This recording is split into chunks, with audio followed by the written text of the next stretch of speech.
করলো, গালি দিল, তার বেলায় কোনো অভিযোগ নেই। আর আমরা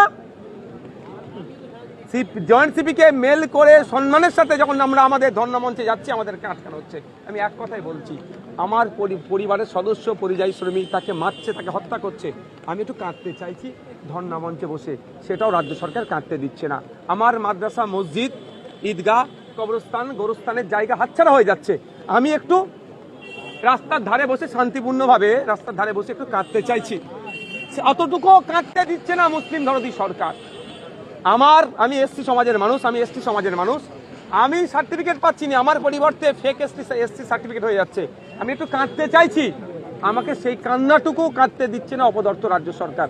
আমি ওবিসি সম্প্রদায়ের মানুষ, ওবিসি নিয়ে যে জলঘোলা চলছে, জয়েন্টের এক্সামের রেজাল্ট আউট হচ্ছে না, ইঞ্জিনিয়ারিং ছেলে মেয়েদের ভবিষ্যৎ কি করবে, করতে পারবে কি পারবে না সেটা নিয়ে দুরবস্থার মধ্যে আছে, দুশ্চিন্তার মধ্যে আছে, মেডিকেলে প্রবেশিকা